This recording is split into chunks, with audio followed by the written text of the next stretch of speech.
suara di dunia, mengaku datang dari terang, namun menolak Yesus Tuhan yang datang dalam rupa insan. Kita akan terus nanti ya bagi setiap saudara. Ya sangat diharapkan sebenarnya respon-respon kita untuk melihat apakah ada hal yang bisa nanti kita urutkan bersama begitu.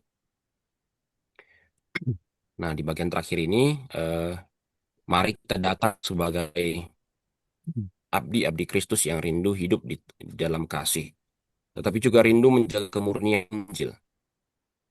Kita mau belajar bagaimana Injil Kerajaan Allah membentuk kasih yang membedakan, tidak buta, tetapi juga tidak keras kepala. Saat ini akan mengambil waktu untuk bersyukur sebentar dan memohon pimpinan Roh Kudus. Yang pertama, eh, ucapan syukur ya. Bersyukur karena Yesus Kristus sungguh-sungguh datang sebagai manusia dan juga sungguh-sungguh mati dan bangkit. Dan kini memerintah sebagai di mana ini bukan sekedar sebuah konsep rohani, tetapi kita bersyukur karena kita sungguh-sungguh mengalaminya. Silakan saudara kita bersyukur tentang hal ini. Yang kedua, kita bersyukur karena Injil diberikan bukan hanya untuk menyelamatkan kita secara pribadi, tapi juga untuk menjaga komunitas kerajaan dari penyesatan. Kita bersyukur karena Injil itu tidak bersifat privat hanya untuk kita sendiri, tapi karena Roh diberikan kepada kita itu mendorong kita juga untuk menjaga komunitas kerajaan dari penyesatan. Mari saudara kita juga bersyukur tentang hal ini. Yang ketiga, kita juga bersyukur karena Roh Kudus menjadi penolong yang memimpin kita ke dalam seluruh kebenaran, sebagaimana janji Kristus bagi setiap pengikutnya. Bukan hanya saat belajar firman, tetapi juga saat menyaring suara-suara dunia.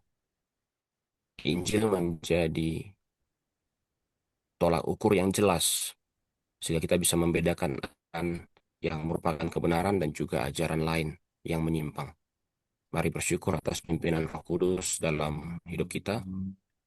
Selanjutnya, saudara, mari kita sampaikan hal yang menjadi permohonan kita bersama. Kita sepakat memintanya kepada Allah di dalam Kristus. Yang pertama, mari sama-sama kita memohon kepekaan untuk membedakan roh. Nah, ini sangat penting ya. Mana suara yang berasal dari Kristus? Mana yang dari roh dunia, ataupun roh agama, maupun roh antikristus? Sebagaimana tadi diingatkan di dalam 1 Yohanes ya. 2 Yohanes 1. Kita memohon bersama saudara kepekaan untuk membedakan mana yang berasal dari Kristus dan juga mana yang berasal dari dunia maupun roh antikristus. Selanjutnya, kita juga memohon keberanian untuk tidak berkompromi terhadap ajaran yang merusak Injil. Meski terkadang itu berarti kita harus berbeda dengan arus dunia banyak kan.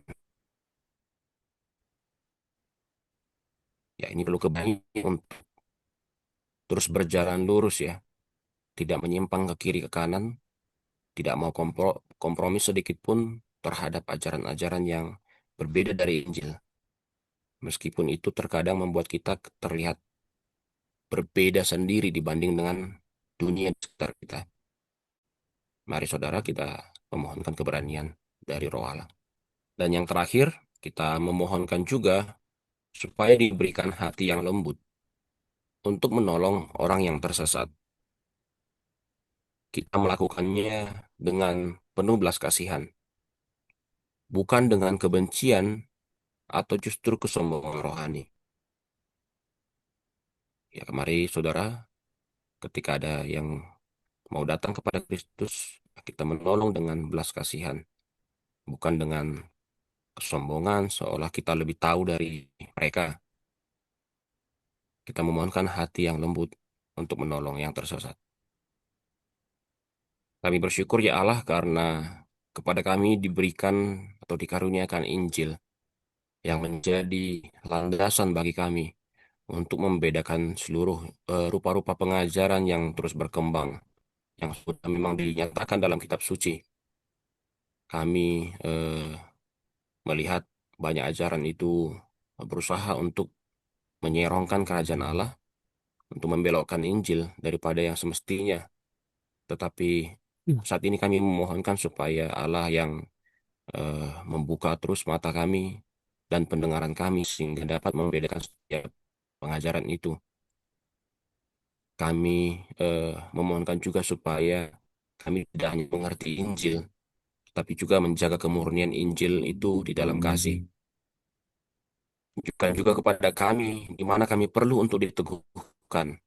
Tapi di sisi lain kami juga rela atau mau dibersihkan ketika ada sesuatu hal yang berbeda daripada yang kami pahami. Kami bersyukur di dalam nama Kristus. Terima kasih untuk setiap ucapan syukur dan permohonan yang sudah saudara-saudara kita semua sampaikan bersama. Saat ini kita akan masuk ke dalam pembacaan nats Alkitab yang tadi sudah saya sampaikan, sekaligus nanti meminta kesediaan saudara sekiranya ada yang mau menyampaikan kesaksian tentang topik pada pagi hari ini. Bagaimana pernah mungkin mengalami tentang mendengar atau apa ya, merespon ajaran sesat begitu ya. Yang pertama tadi kita sudah bacakan, kita akan membaca dari Yohanes 2 Yohanes 1 ayat 7 sampai 11. Apakah saudara-saudara ada tadi yang sudah mendapatkannya? Boleh dibantu bacakan. 2 Yohanes 1 ayat 7 sampai 11. Saya baca ya, Bang. Silakan Bu.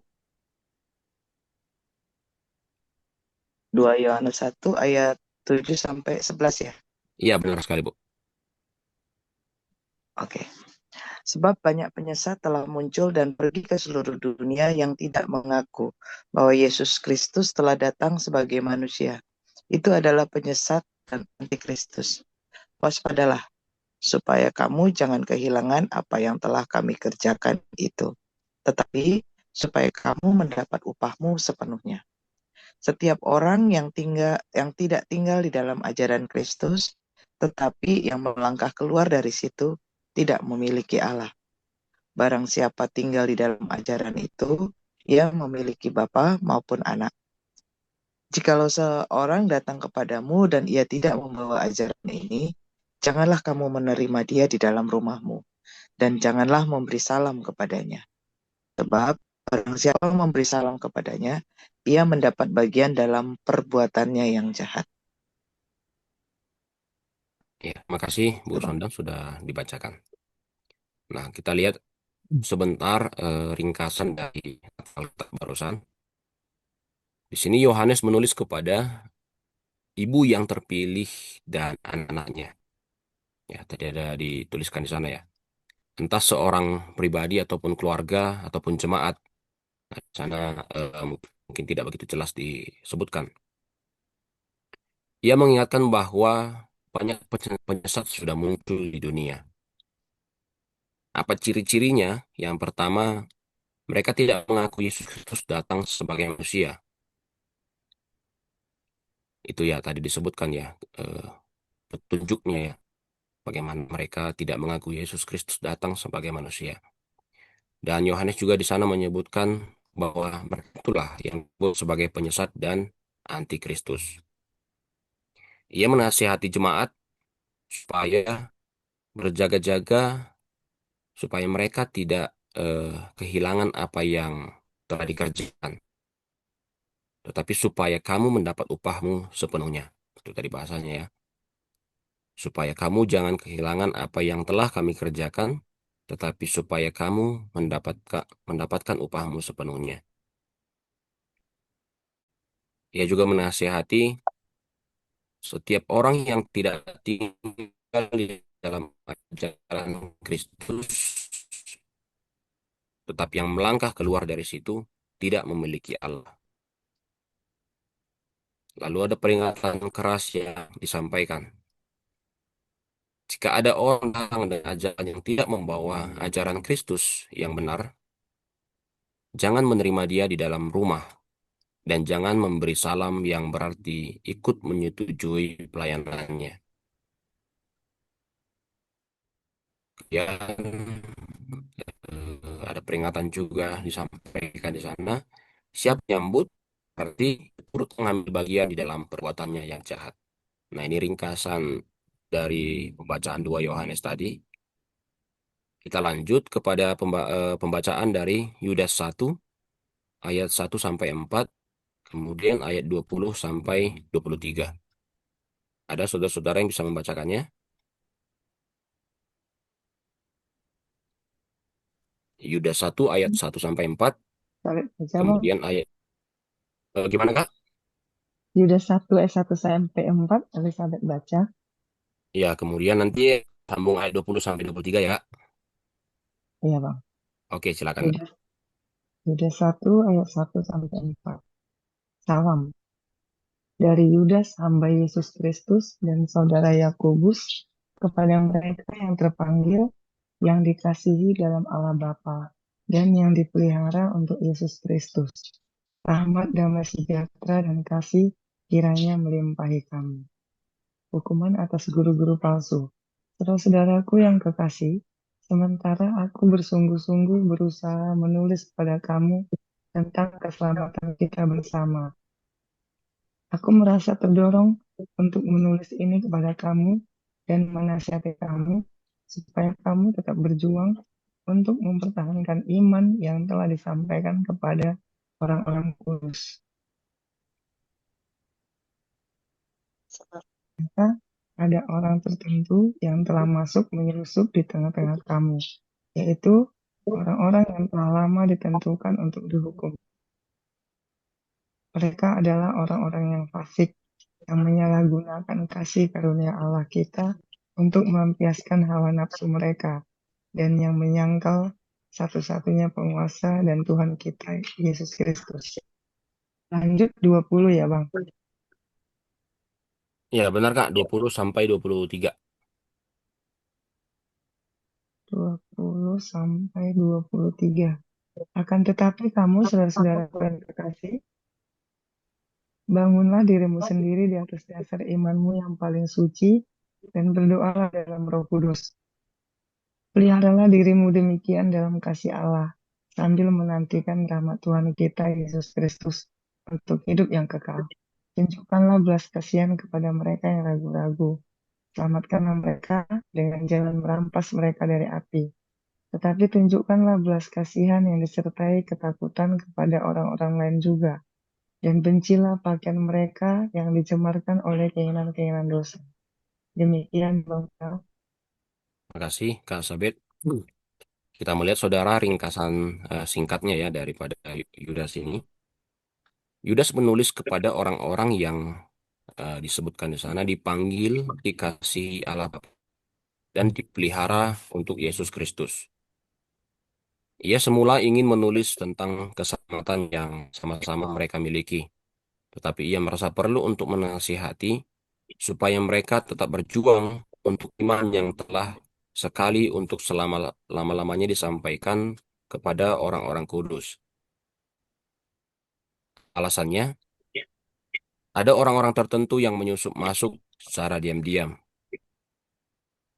di mana mereka mengubah kasih karunia Allah kita menjadi alas untuk melampiaskan hawa nafsu dan menyangkal Yesus Kristus sebagai satu-satunya penguasa dan Tuhan.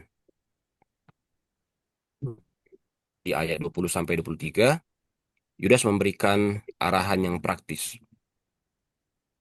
Yang pertama, membangun diri di atas iman yang paling suci, berdoa dalam Roh Kudus. Yang kedua, memelihara diri dalam kasih Allah sambil menantikan rahmat Yesus Kristus. Yang ketiga, mengasihani mereka yang ragu-ragu. Kemudian yang berikutnya, menyelamatkan mereka dengan, ada istilah yang dipakai di sana ya, menarik mereka dari api.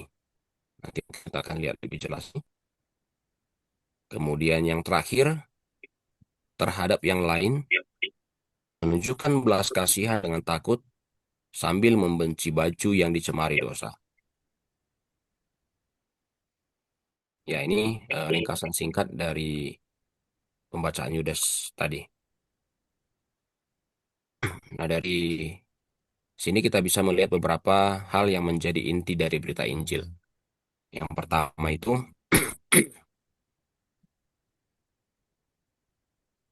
Yesus Kristus sungguh-sungguh datang sebagai manusia. Ini inti Injil. Ia masuk ke dalam sejarah, bukan sekedar wacana. Ia mati dan bangkit secara nyata untuk menggantikan kita. Kemudian, barang siapa yang melangkah keluar dari pengakuan ini, ia lepas dari garis Injil. Kasih karunia bukan izin untuk hidup dalam hawa nafsu, tetapi kuasa Allah yang mengeluarkan kita dari perbudakan dosa. Kemudian, tentang Injil Kerajaan Allah disampaikan, menyatakan Kristus sebagai Raja yang berdaulat, menyatukan kita di dalam tubuhnya, dan memanggil kita berjuang untuk iman yang sudah diberikan.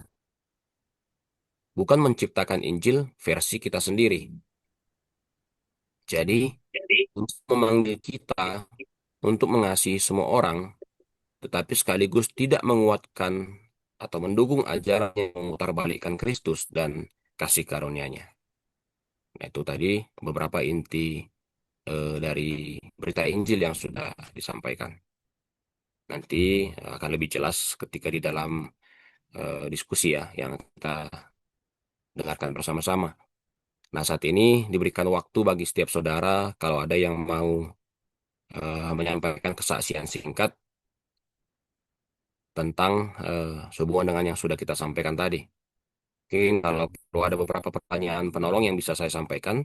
Yang pertama, pernahkah ada masa di dalam hidup Anda atau hidup saudara ketika tertarik atau hampir terseret oleh ajaran eh, ataupun konten yang bersifat rohani? Tapi kemudian belakangan saudara baru sadar bahwa itu menyimpang dari Injil. Ya, bagaimana saudara? Apakah pernah ada pengalaman itu?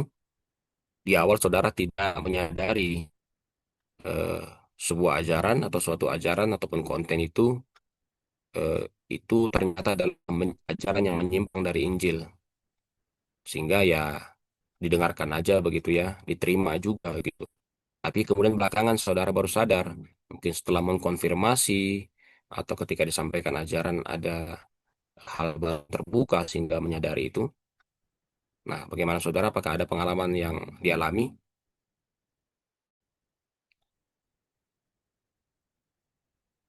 Atau juga mungkin eh, bagaimana Tuhan ya memakai firman, Roh Kudus, ataupun persekutuan di antara kita untuk menarik saudara kembali sehingga menjadi sadar bahwa apa yang tadi sudah didengarkan itu ternyata menyimpang dari Injil.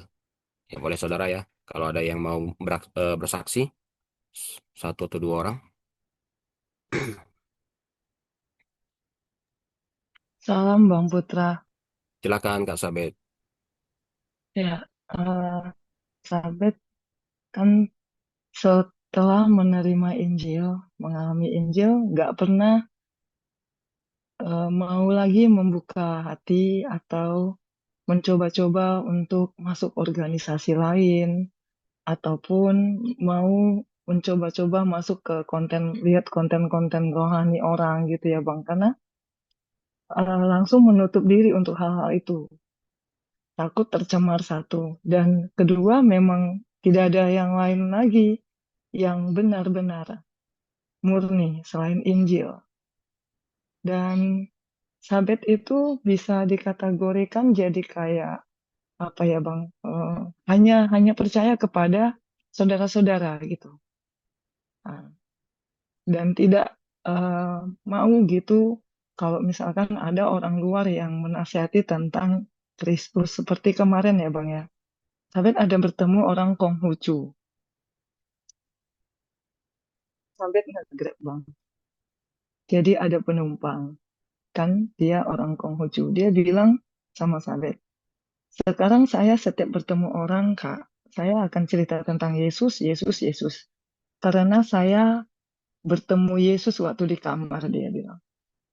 Yesus memegang bahu saya dan dia bilang bahwasanya eh, saya ini diikuti 35 leluhur gitu. Jadi yang dia sampaikan kan bukan tentang penyelesaian dosa. Nah itu Sabet eh, langsung hati itu menganggap ya yang dia sampaikan bukan adalah berita tentang Injil gitu. Eh, eh, ya yang Sabet sampaikan bahwasanya Yesus itu kalau di zaman sekarang itu tidak lagi menunjukkan dirinya, melainkan seperti Ibrani ayat 1 sampai 3. Tapi dia menolak untuk mendengar Sabet. Dia hanya bercerita tentang dia.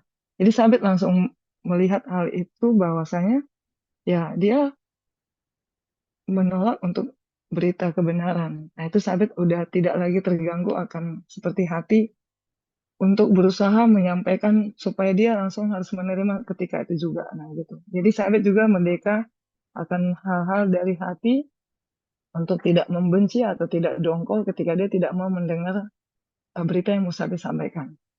Ya, itu yang Musabe sampaikan, berbagi pengalamannya. Makasih Bang Putra.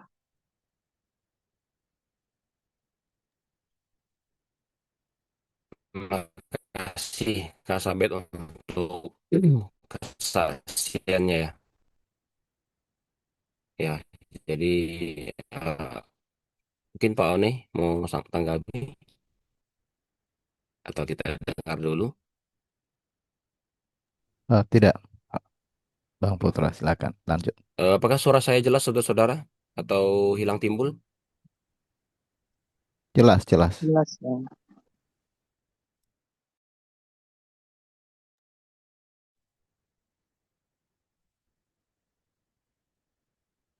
Halo, tes 1 2. Apakah suara saya jelas, saudara-saudara? Iya, jelas Bang Putra. Oh, jelas. Betul. Suara gambarnya soalnya freeze Pak di saya.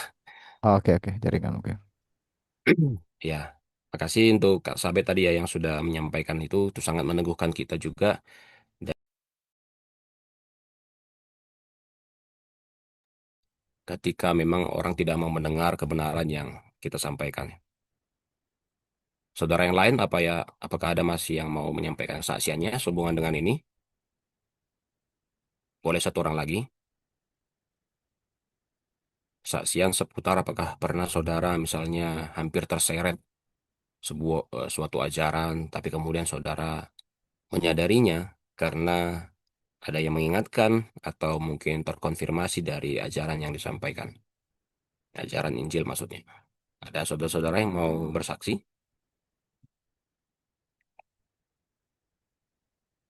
Salam Putra, salam semua saudara. Ini sedikit aja Ya, ya. silakan Bu.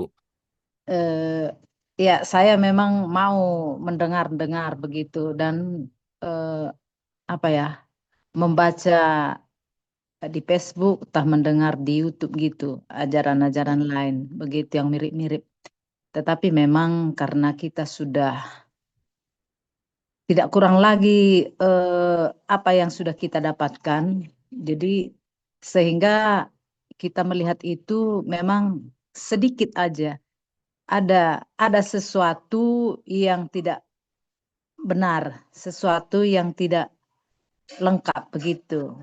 Itu Putra. Nah, makasih Bu Hordina ya sudah menyampaikan itu. Ya, sekalipun mau mendengar, tapi karena sudah mendapatkan dasarnya menjadi jelas semua begitu ya. Makasih. Ya, dari kesaksian yang sudah disampaikan, masih ada saudara-saudara.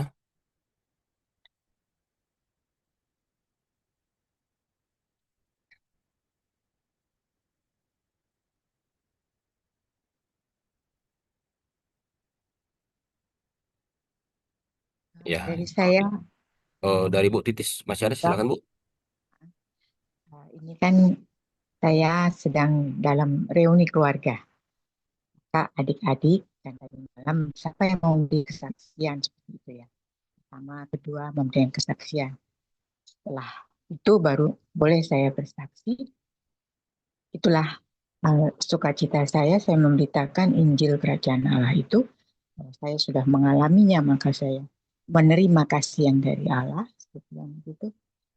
Saya juga mau berbagi kepada semua saudara di sini tentang Injil Kerajaan Allah, bilang gitu kan ya. Pokoknya panjang lebar, nggak terlalu panjang lebar karena banyak yang ngantri untuk bersaksi.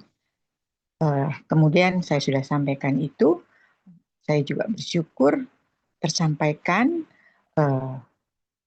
entah dia mendengar atau tidak, saya tidak fokus ke situ, tapi saya sudah memberitakan.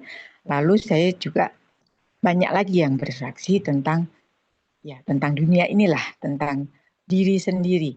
Oh, ini memang kita jadi beda sendiri. Seperti itu diingatkan bahwa teruslah dalam kebenaran Injil Kerajaan Allah untuk menjadi saksinya. Karena kita sudah mendapatkannya, kita juga menjadi utusan dan menjadi saksi. Itu yang menjadi sukacita saya. Jadi saya tetap mengasihi mereka dengan terakhirnya saya juga mendoakan bahwa rohlah sendiri yang akan menerangi, mensyafkan hati kita akan dosa, kebenaran, dan penghakiman itu, Bang Putra. Demikian yang saya dapatkan, bahwa tetap saya bersuka cita, tetap mengasihi sesama, yang menjadikan apa Bang, itu yang saya tidak bisa berkata-kata yang baik ya, tapi itulah yang saya rasakan, sukacita yang sudah, yang daripadanya saja sudah saya dapatkan, sudah juga saya menjadi saksinya. Demikian Bang Putra dan saudara semua. Terima kasih. Makasih Bu Titis, eh, apa yang sudah disampaikan ya, keberanian untuk berbagi di tengah-tengah keluarga. Ya, dari setiap kesaksian yang sudah disampaikan, kita melihat bagaimana penjagaan dari penyesatan itu ternyata bukan sekedar teori ya, tetapi itu adalah kasih Allah yang nyata dalam hidup kita. Kalau seandainya kita tidak mengalami Injil, tentu kita tidak akan bisa terjaga dari setiap ajaran itu ya. Kita akan menerima saja semuanya dan akhirnya kita kehilangan keselamatan itu sendiri. Jadi bersyukur kepada kasih Allah yang sudah nyata dalam penjagaan kita dari setiap ajaran-ajaran lain. Ya, berikutnya saudara kita akan masuk ke dalam diskusi. Nah, pagi hari ini kita akan mendengarkan atau narasumbernya yang akan menjadi narasumber adalah Pak One. Sebelumnya ada saudara lain sebenarnya, tetapi berhalangan ya, sehingga Pak One kembali yang menjadi narasumber seperti minggu lalu juga. Salam Pak. Salam Bang Putra dan semua saudara. Ya, Makasih. sudah siap ya Pak? Siap, siap. Ya.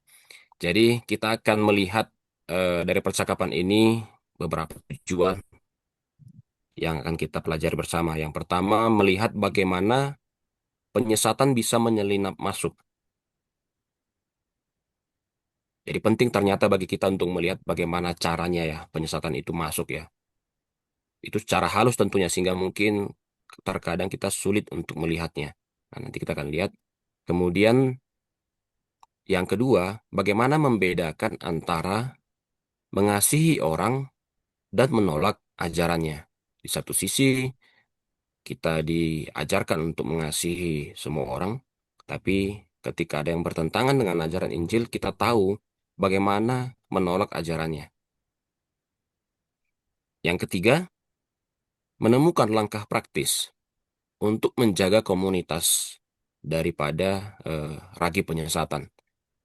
Ya, termasuk PIPA, kemudian KPBI, dan juga proyek Kerajaan Allah. Jadi langsung saja Pak, kita bisa lihat nanti, kepada hal yang pertama, kita daripada polanya. Ini ada pertanyaan Pak yang bisa disampaikan. Dari pembacaan tadi Pak, ketika di Yohanes dan juga di Yudas ya, pola kerajaan apa yang tampak ketika Yohanes maupun Yudas begitu tegas terhadap penyesatan, tetapi tetap menekankan hidup dalam kasih Allah. Boleh Ya, Pak?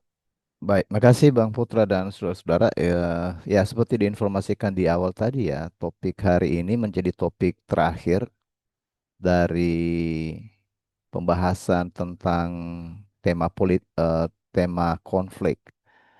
Nah, ini anggap ini seperti puncak di mana kita berawas-awas karena sebenarnya itu yang menjadi pesan utama dari Kristus dalam Matius 24, waspadalah terhadap penyesatan.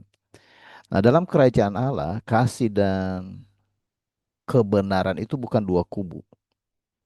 Keduanya satu bagian, satu paket, satu nafas karena sumbernya satu. Allah menyatakan kasihnya melalui kebenaran yang hidup yaitu Kristus, tetapi dalam bagian ini ada dua. Pertama, dalam kasih itu artinya kalau orang menolak, maka dia tidak dapat pembenaran.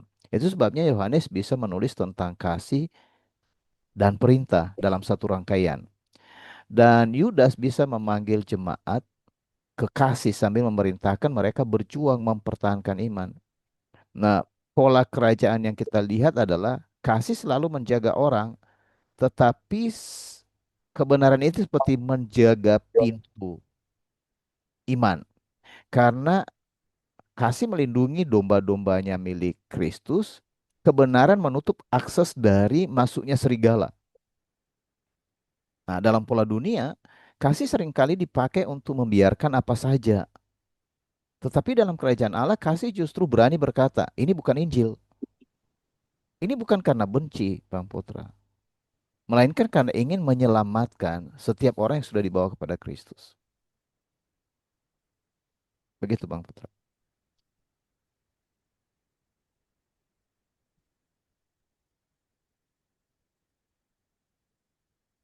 Jadi memang kebenaran dan kasih itu tidak pernah terpisah ya Pak, kalau Betul, dalam betul. kerajaan Allah ya.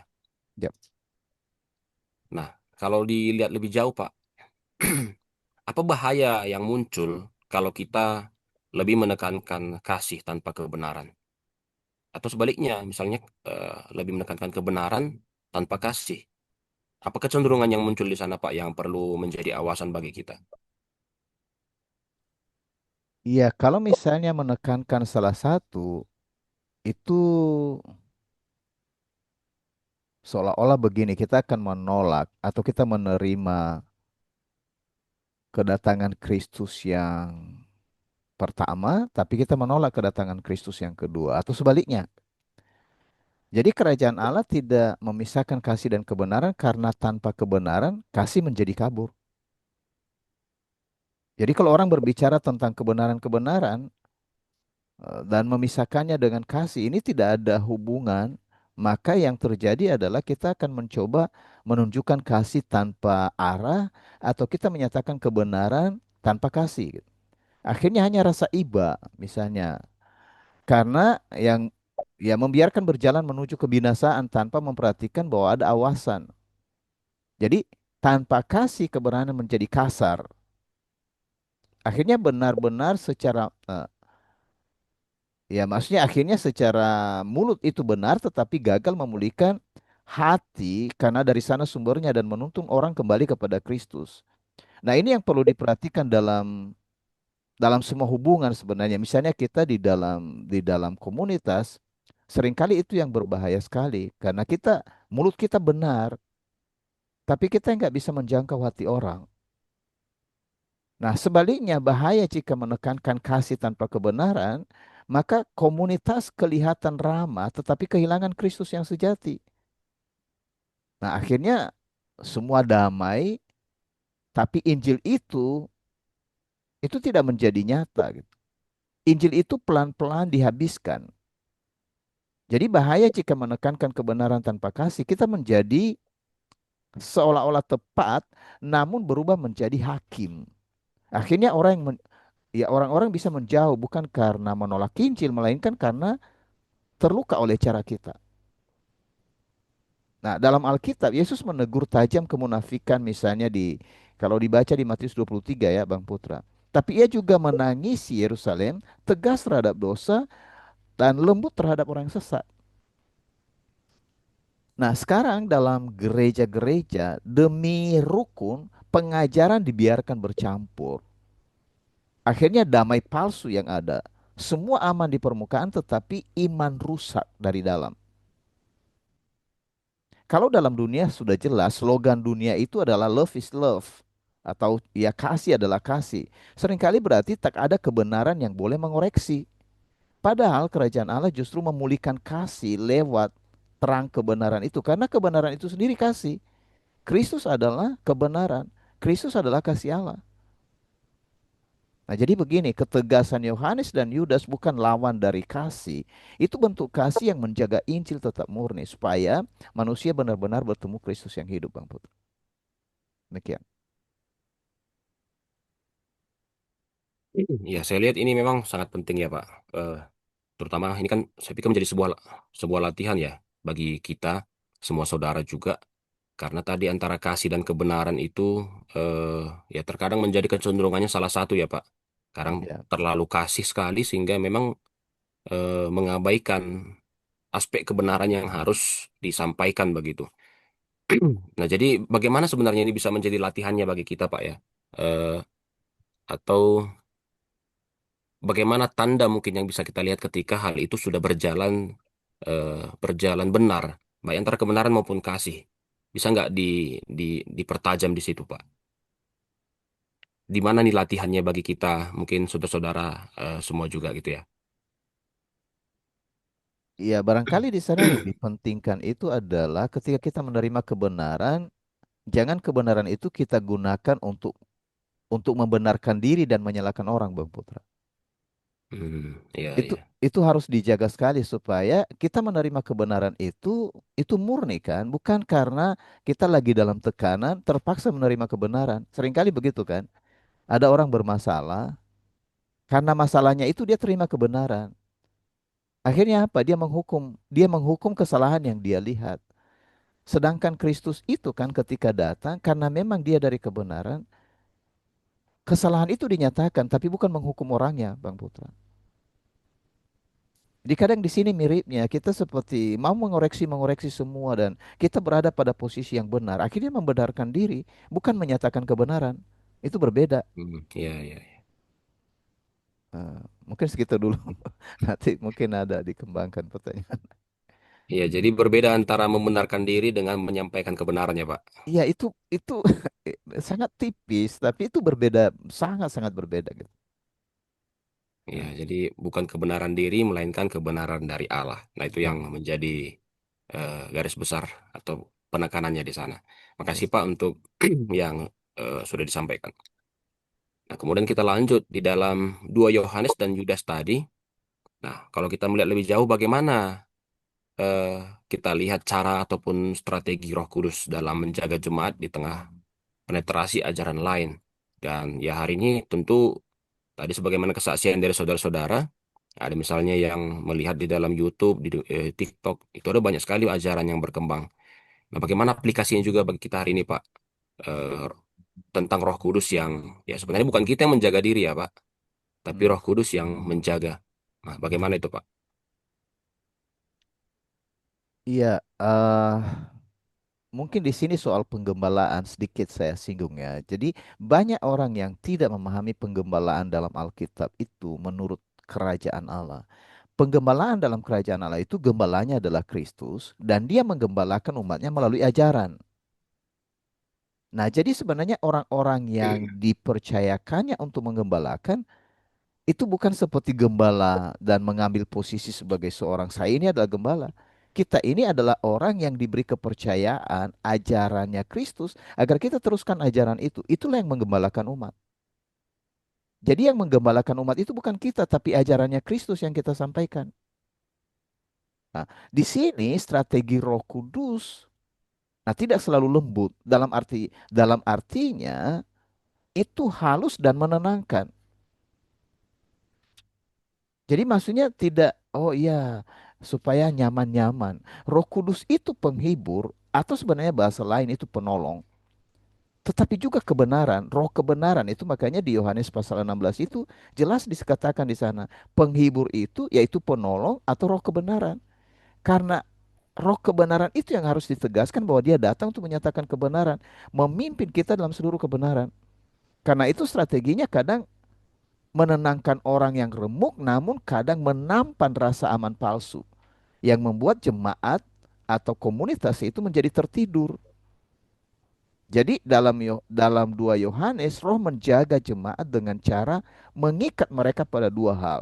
Tetap tinggal dalam ajaran Kristus. Nah, ini bukan inovasi rohani Bang Putra yang akhirnya memindahkan manusia itu atau orang-orang percaya itu berpindah dari pusat Kristus.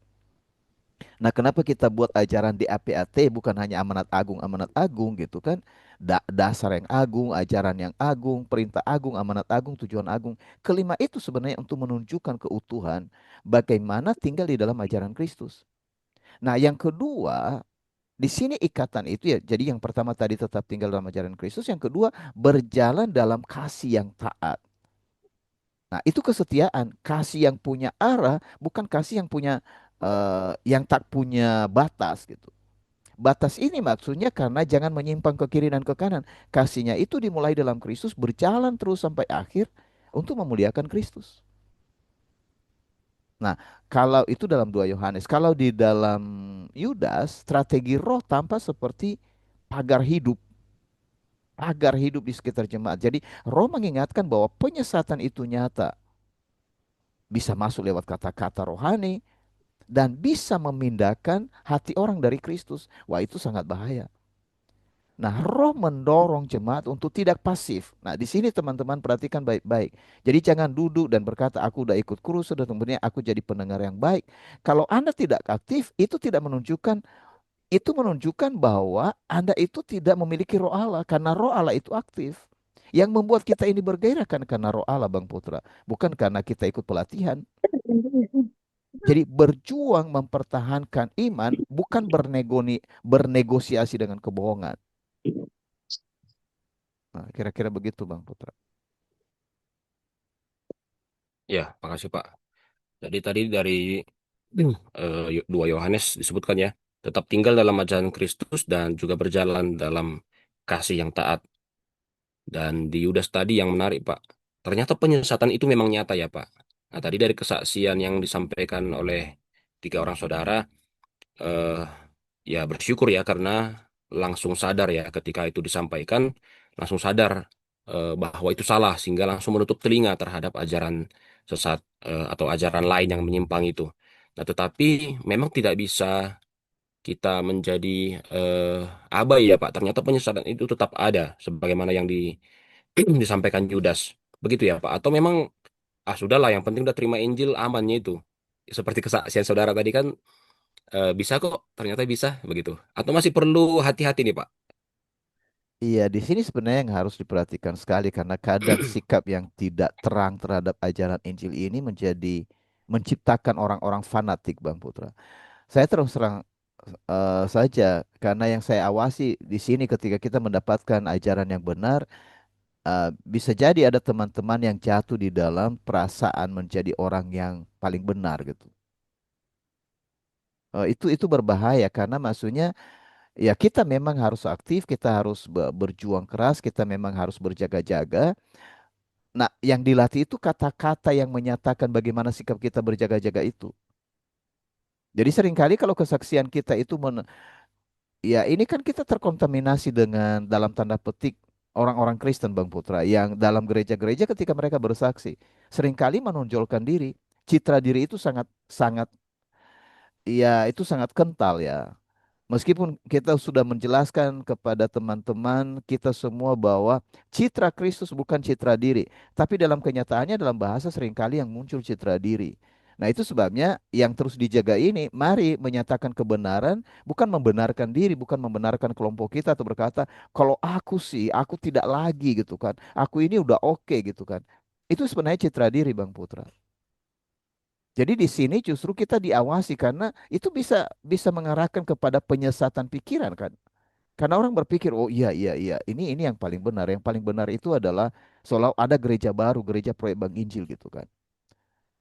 Jadi bagaimana membahasakan itu? Karena kita bukan bukan gereja seperti yang lain. Kita bukan satu satu komunitas yang kelihatan seperti mau menampilkan diri supaya terlihat beda dengan orang lain. Tidak, kita meneruskan apa yang telah diletakkan oleh Kristus. Itu agak umum sih Bang Putra, kira-kira begitu. Iya, jadi terima kasih Pak. Jadi di sana bukan petunjuknya ya, bukan merasa menjadi paling benar atau menonjolkan citra diri, ya, melainkan menyampaikan kebenarannya ya Pak. Betul, betul Bang. Nah, tadi juga dibuat catatan ya dari kitab Yudas, eh, roh itu membuat kita aktif ya, bukan sekedar berada di zona nyaman. Jadi yang penting sudah ngalami Injil, akhirnya kita menjadi pasif begitu, dan ya di sana tentunya eh, bukan begitu ya petunjuk dari roh, tapi mendorong kita supaya aktif di dalam setiap ajaran maupun berita yang sudah disampaikan. Baik Pak, kita lanjut ke bagian berikutnya.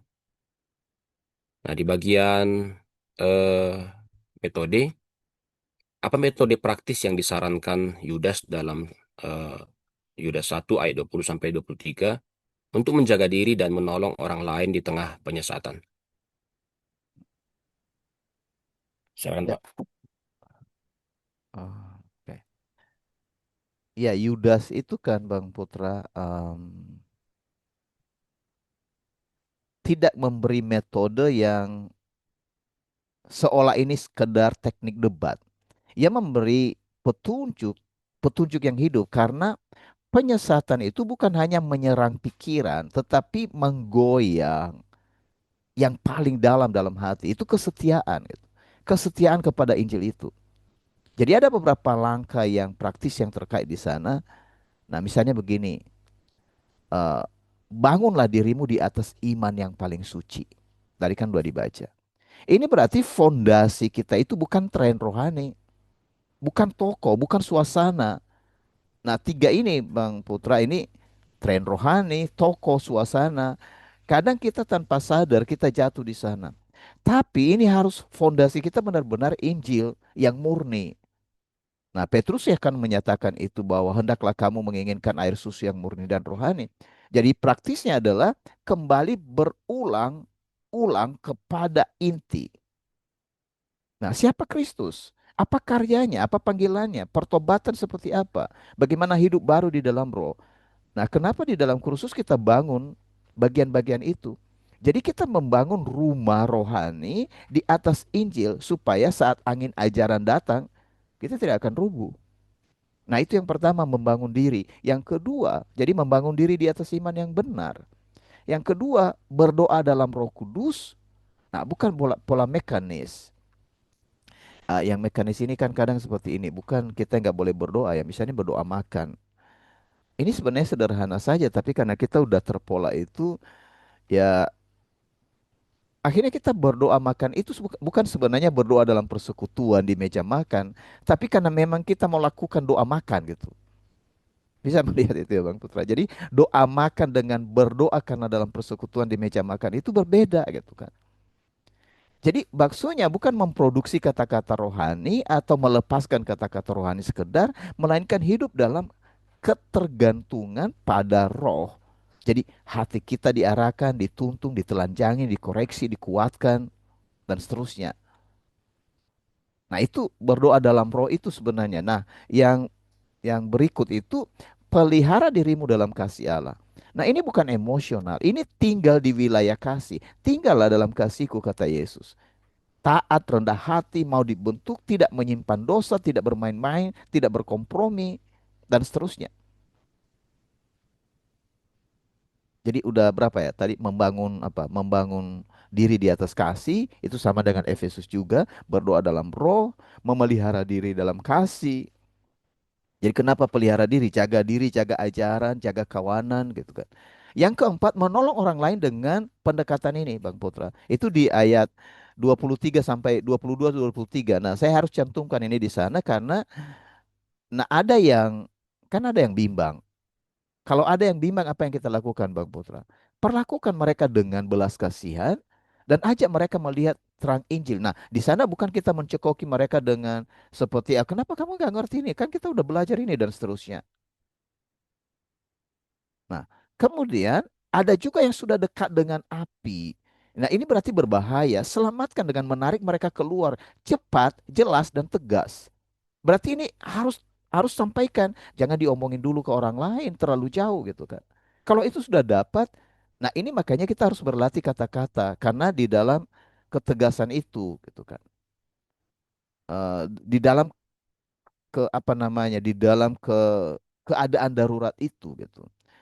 Nah, jadi ada yang bimbang, ada yang dekat dengan api, ada yang sudah tercemar.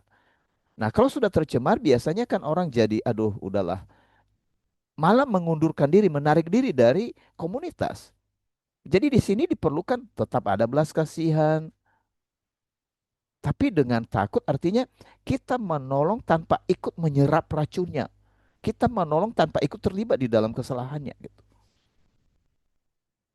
Nah, keempat ini Bang Putra saya pikir menolong kita untuk melihat apa yang ditunjukkan di dalam bagian ini, membangun diri dalam iman, berdoa dalam Roh Kudus, memelihara diri dalam kasih dan menolong orang lain yang bermasalah. Kira begitu Bang Putra.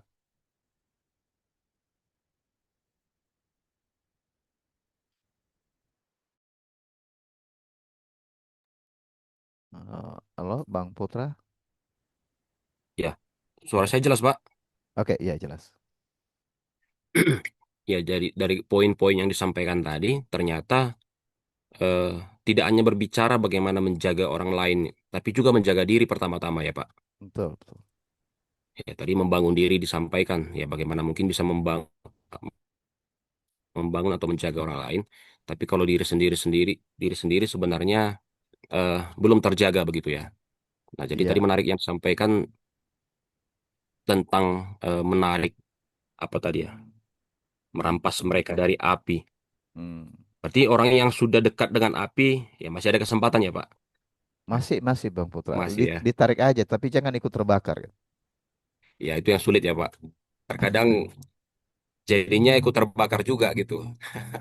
Iya, karena kadang kita ini orang lain bermasalah, kita malah membakar lagi, Bang. Berarti, Orang udah terbakar, kita malah ikut ya, membakar gitu kan. betul-betul, Pak. Orangnya udah kebakaran, kita bakar lagi ya, Pak. Iya, itu bahayanya. Ya, saya pikir ini latihan penting nanti ya bagi setiap saudara juga, bagaimana memang tadi yang sudah disampaikan di awal, kasih dan kebenaran itu memang harus berjalan beriringan, tidak bisa Iya, satu-satu ya. Ketika kasihnya lebih dominan, ya makanya tadi kita jadi membakar orangnya yang sudah kebakaran gitu ya, tidak iya betul. tidak menarik dia kepada kebenaran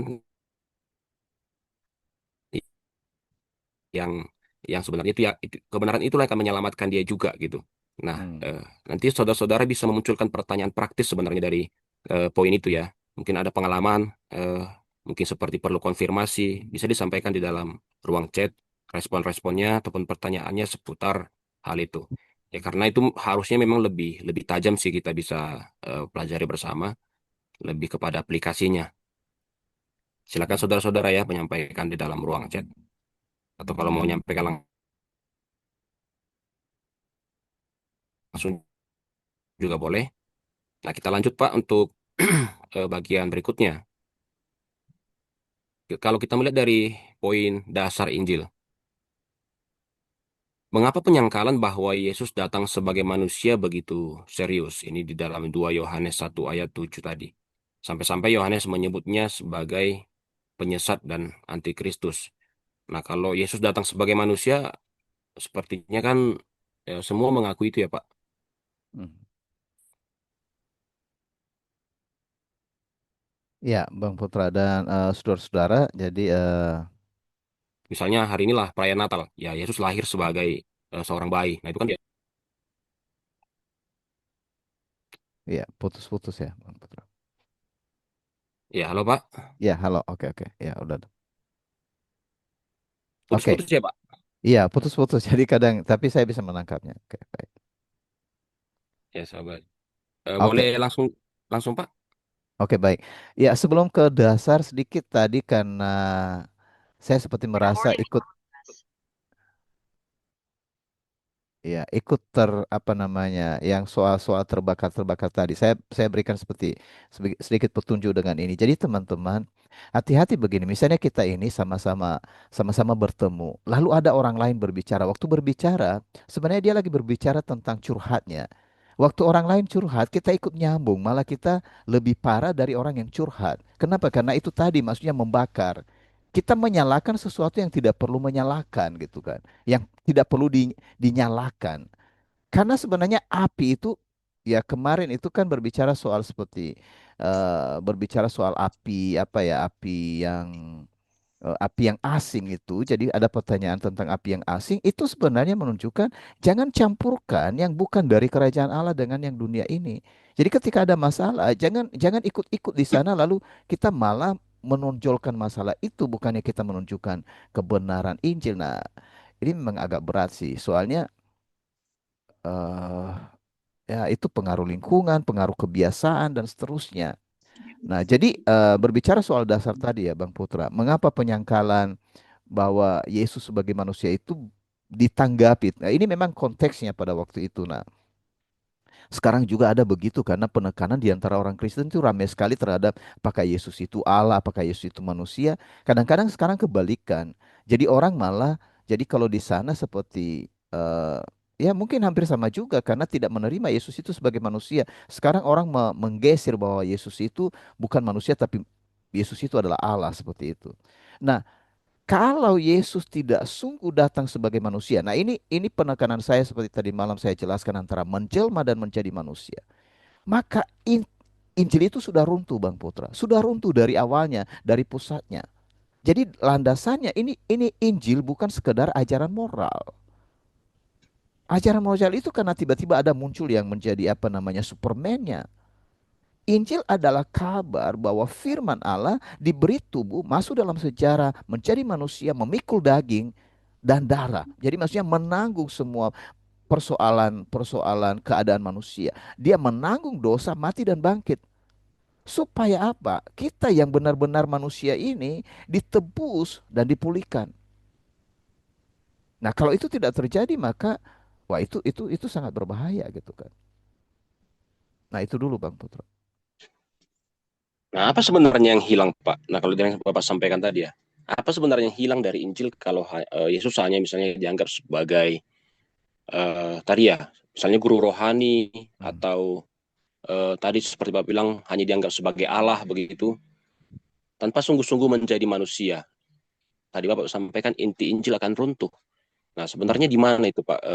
Keruntuhannya seperti apa maksudnya? Iya, Bang Putra dan teman-teman, sebenarnya bukan, kalau misalnya kita bisa melihatnya lebih terang, bukan hanya Injil yang runtuh, tetapi memang nubuat dan firman Allah dinyatakan palsu.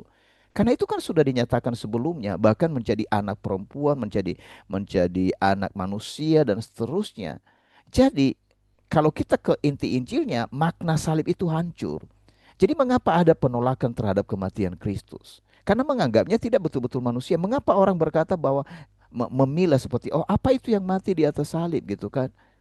Sampai-sampai orang seperti akhirnya di dalam hatinya, ah Yesus itu nggak betul-betul mati karenanya supaya orang melihat bahwa ada pengorbanan aja. Jika ia tidak sungguh manusia, dia tidak sungguh mewakili manusia, Bang Putra. Salib berubah menjadi simbol saja, bukan penebusan yang nyata. Jadi kematian Kristus itu menjadi tidak bermakna. Yang kedua, kebangkitannya jadi kabur, Bang Putra. Jadi ini hanya seperti main-main aja. Ini yang disebut sandiwara malah. Jadi kebangkitan itu bukan sekedar ya roh yang menang. Kebangkitan menyatakan bahwa manusia baru di dalam Kristus menunjukkan sebagai permulaan ciptakan yang dipulihkan. Kenapa dia disebut sebagai yang sulung dari antara saudara Bang Putra? Dia yang pertama bangkit dan dia yang pertama naik ke surga. Untuk menyatakan manusia itu, Yesus Kristus itu manusianya itu dibangkitkan gitu. Dalam keadaan tubuh yang baru gitu. Nah, kenapa dia harus menanggung itu semua? Nah, ini yang tidak dipahami oleh semua makhluk, termasuk malaikat dan manusia. Jadi makna kalau itu nggak jelas, makna salib menjadi hancur, maksudnya kematian atau penderitaan Kristus itu menjadi tidak berguna, kemudian kebangkitan itu menjadi nggak jelas. Dan yang ketiga Bang Putra, pengampunan dosa itu kehilangan landasannya. Landasan dalam hukum dan kasih, landasan dalam kebenaran dan kasih. Jadi pengampunan bukan Allah melupakan begitu saja, tetapi Allah menghakimi dosa dalam tubuh Kristus lalu menawarkan pengampunan yang memulihkan secara total dan sempurna. Nah, itu sebabnya tadi mengapa mengapa penyangkalan itu disebut antikristus, Bang Putra. Demikian. Ya, sama juga seperti misalnya dikatakan kalau ya karena dia memang apa ya, saya lupa ayatnya di mana Pak. Hmm. Tentang Dia apa? menjadi teladan begitu ya, ya. Maksudnya dia pernah menjadi manusia dan dia tidak jatuh ke dalam dosa sama sekali ya Pak. Sehingga memang itu menjadi tolak ukur yang pasti bagi kita yang hidup sebagai pengikutnya atau hidup di dalam Kristus, bahwa ya kita juga sanggup untuk melewati atau ya melewati semua pencobaan-pencobaan begitu ya Pak. Jadi kalau tidak ada teladan yang sempurna, ya tentu dorongan itu hanya menjadi sebuah khayalan semata, saya pikir Pak. Tidak mungkin bisa bebas dari dosa selagi masih dalam dunia, begitu ya Pak. Betul, Bang Putra. Jadi dia menjadi teladan bagi kita semua dalam hidup, atau seperti yang dikatakan dalam Ibrani pasal 4 itu ya. Sebab imam yang kita miliki itu bukan imam besar yang tidak turut merasakan kelemahan-kelemahan kita. Sebaiknya ya dia sama seperti kita, telah dicobai, hanya satu, dia tidak berbuat dosa. Ya, ya, Ya, makasih Pak. Jadi penyangkalan terhadap Yesus datang sebagai manusia itu sangat sentral jadinya ya Pak. ya, Artinya ketika orang menolak itu, maka sekaligus dia menolak seluruh dari keutuhan berita Injil, begitu Pak ya. dia itu jadi landasan utamanya gitu kan. Iya, makasih Pak. Sama.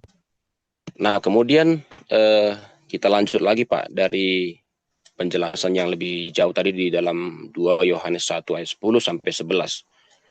Nah, di sana ada disampaikan tentang bagaimana kita menerima dan memberi salam, yang berarti menguatkan penyesat. Ada tadi nasihat disampaikannya.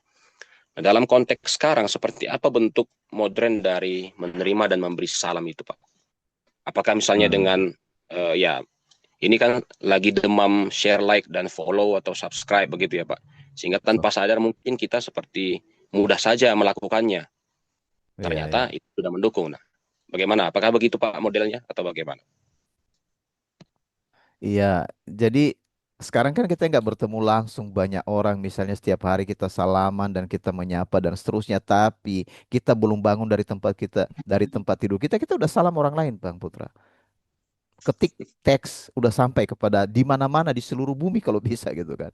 Kita berusaha untuk menulis kalau boleh semua orang akan melihat tulisan kita. Nah, dalam 2 Yohanes, menerima dan memberi salam bukan sekedar sopan santun atau tata krama sosial. Itu adalah tindakan persekutuan dan dukungan yang membuat seseorang penyesat mendapat akses, mendapat legitimasi, dan mendapat panggung. Nah, ini saya sedikit. Jadi dia bisa menembus, dia bisa masuk tanpa sadar kita menjadi bersahabat dengan dia. Karena di zaman digital ini, ya bentuk modernnya itu ada macam-macam Bang Putra. Misalnya seperti tadi, kalau share itu konteks ajaran yang merusak, meskipun dengan alasan bagus kok sebagian. Saya sering mendengar bagus kok sebagian. Saya terus terang aja, memang beberapa orang sudah keluar dari komunitas kita. Pada akhirnya mereka begitu giat share apa yang mereka dapatkan dari luar. Mereka enggan share apa yang kita terima di sini. Kenapa? Dia merasa wah kurang menarik sih. Apalagi kalau ya bicara mereka sedikit Injil. Bagaimana mereka menahan Injil itu yang sebenarnya sedikit kali dibicarakan dan menembus dunia yang gelap ini, sementara mereka sudah menerimanya, Bang Putra. Ini yang ditegaskan kepada teman-teman. Kita ini sedikit, sangat sedikit di antara sekian miliar orang. Lalu kita lagi memberikan dukungan kepada yang lain. Itu yang sebenarnya tidak benar gitu. Nah, di sini yang saya katakan tadi, memang akhirnya kita seperti jatuh-jatuhnya fanatik ya. Tapi itu bukan fanatik karena di sini Yohanes menegaskan bahwa jangan mendukung mereka, jangan beri salam gitu. Nah, ini bukan maksudnya Bang Putra karena ini bukan menjadi orang yang membenci gitu kan. Ini bukan itu maksudnya. Jadi pertama, jangan share itu. Bahkan jangan like dan follow karena itu menaik kalau misalnya di modern sekarang itu kan menaikkan apa jangkauan algoritmanya gitu kan. Jadi lebih banyak orang yang terpapar, kita malah membawa virus kepada yang lain. Nah, tapi ini kita kan malah kalau di antara kita, kadang saya menulis Bang Putra, hanya di lirik aja, kedip mata aja Bang Putra, nggak di like gitu kan. Kenapa? Ah, itu udah biasa kan. Di antara kita, malah kita nggak menunjukkan kasih itu gitu kan. Kenapa begitu kan?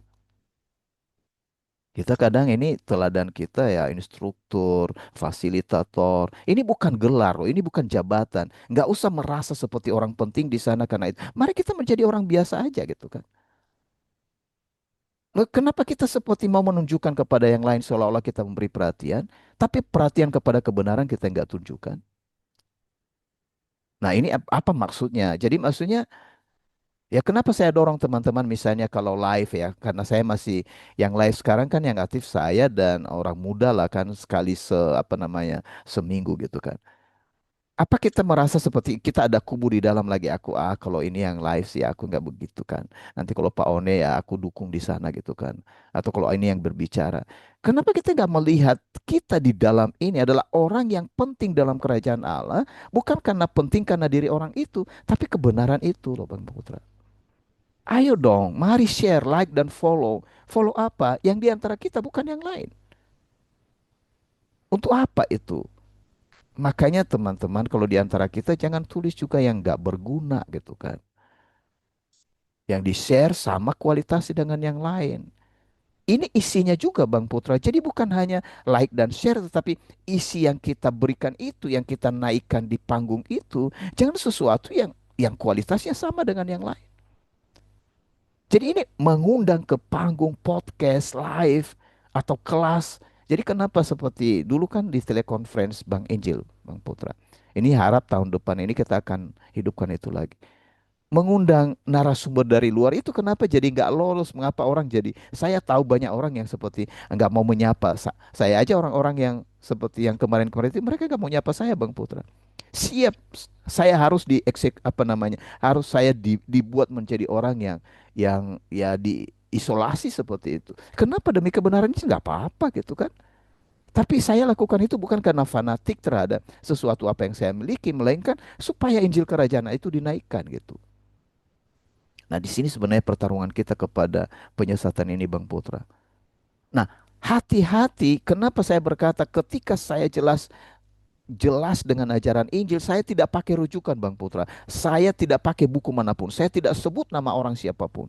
Karena menjadikan seseorang rujukan rohani hanya karena populer, tapi bukan ajaran Kristus. Saya terus terang aja. Banyak kan tokoh-tokoh di dalam apa namanya di YouTube dengan segala macam. Teman-teman kan sering menyebut gitu. Tanpa sadar udah memberikan dukungan kepada mereka itu. Nah, ini bukan karena wow, pokoknya proyek Bang Injil dia proyek Bang Injil, bukan teman-teman.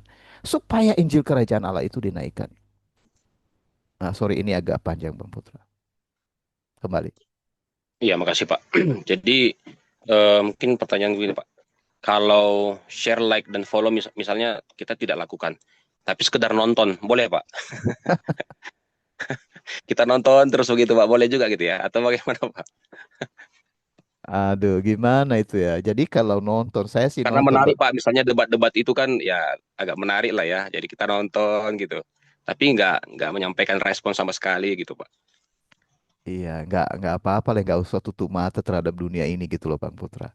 Silakan aja nonton. Yang penting jangan beri dukungan dan jangan sampai terpapar, itu aja gitu kan. Dekat-dekat orang yang flu, akhirnya nggak apa-apa gitu kan. Maksudnya kalau misalnya mau melihat kalau sudah jelas, jangan jangan juga habiskan waktu karena nonton aja sebenarnya begini, nonton aja itu kan algoritma itu tadi kan menaikkan dia, kita malah habis-habis nonton di situ gitu kan. Kenapa gitu kan? Kenapa mau menonton itu gitu? Menonton itu karena buat apa? Apa namanya itu? Penelitian. Boleh.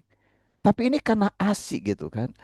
Ya akhirnya kan nggak nonton lagi yang begitu debat, kita nontonnya apa? Telenovela, kita nontonnya apa namanya? Ya cinta apa mas macam-macam lah Bang Putra. Jadi itu maksudnya saya berkata, ya serba salah jadinya kalau misalnya nggak mengerti maksud ini gitu kan. Kita kita tidak bermaksud, kita nggak bisa buat apa-apa lagi. Tapi di sini kan, ini bukan karena kita seperti saya tidak mau tersentuh lagi di sana. Bagaimana kekuatan yang ada di dalam diri saudara? Apakah ketika melakukan itu saudara melepaskan kuasa dan kasih dari Allah atau kekuatan di dalam diri saudara menjadi terserap? Kita nonton-nonton akhirnya baper Bang Putra. Injilnya digeser, kebenarannya digeser, kasih Allahnya menjadi tertutup. Itu aja yang diawasi sih Bang Putra. Memang itu aja tapi itu penting. Kembali Bang Putra. Ya, makasih Pak. Jadi bukan juga seperti anti dengan, ya maksudnya tidak menutup mata kalau memang ternyata itu, ya itulah di sekitar kita yang berkembang ya Pak. Jadi kita tidak mengisolasi diri dengan masuk ke ke dalam kamar tanpa mau melihat apa-apa yang lain. Tapi ya Ya, kita tahu Pak, bagaimana tadi menjaga diri juga ya. ya, ya betul. Ya mungkin ini juga salah satunya Pak, ketika di dalam eh, live Bapak yang sering atau orang muda juga kan, ketika muncul misalnya orang-orang yang eh, apa ya menyampaikan pendapatnya, terkadang kan memang ada dorongan seperti langsung membenci begitu ya Pak, seperti mau segera menyerang begitu ya Pak. Nah gimana itu meresponnya Pak? Bagaimana kita mengasihi orangnya tapi ya kita menolak ajarannya?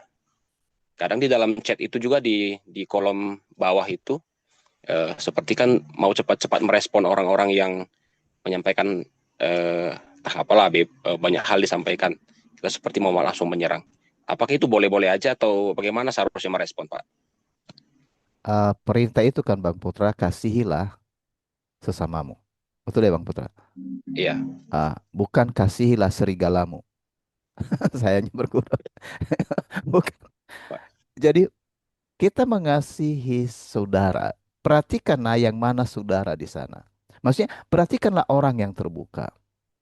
Nah jadi orang yang tidak terbuka itu, orang yang menutup itu atau orang yang mengacaukan itu, ya nggak apa-apa nyatakan kebenaran gitu kan. Memang serigala nggak bisa bersahabat, kita nggak bisa bersahabat dengan serigala Bang Putra. Nah sebenarnya makanya kan mungkin Morning. ini persoalannya sih karena kadang saya live itu kan dadakan gitu. Saya sebenarnya maunya setiap live itu kan ya tim menjadi apa dukung di sana supaya selain daripada menjangkau orang, siap untuk menarik jalannya di bawah gitu kan, bersama-sama gitu kan. Nah, jadi pekerjaan ini sebenarnya pekerjaan yang kita tahu ini untuk mendapatkan orang di apa namanya di live yang kita buat itu sudah bukti ini ada teman-teman kita yang kita kita ketemu dan dibawa kepada Kristus di sini kan. Nah, jadi di sana ya bedakan yang mana yang dibimbing dalam kasih, Bang Putra. Tapi yang mana yang memang serigalanya diusir gitu kan. Ngusirnya bagaimana? Nah, itu bahasa yang bagaimana cara kita berargumen dengan tepat gitu kan. Jadi ya memang mereka sih kadang-kadang tulis untuk menutup apa? Menutup apa yang dibagikan gitu.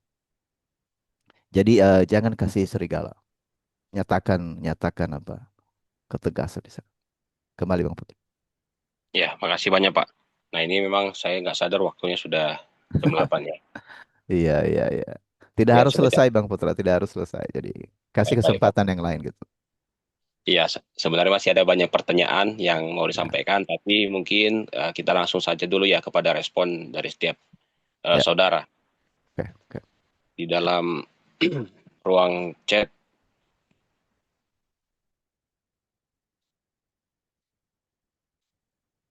Ya, sudah ada beberapa respon ya. Saya coba lihat dulu.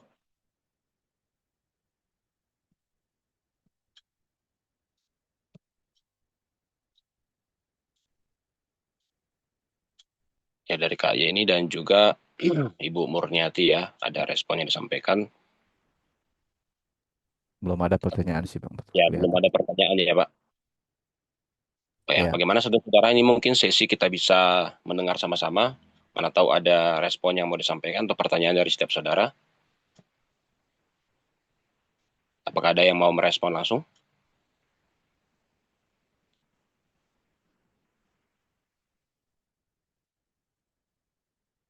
Buka kameranya dong, yang udah bisa buka kamera. Ya, boleh. Mari saudara-saudara kita buka kamera dulu. Supaya kelihatan ini lagi menonton pipa ya. Jangan menonton yang lainnya.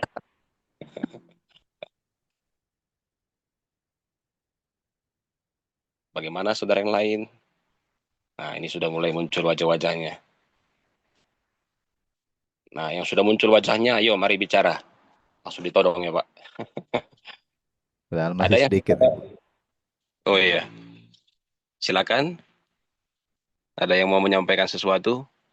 Boleh pertanyaan? Ini seharusnya sih banyak pertanyaan ini untuk mempertajam bagian aplikasinya.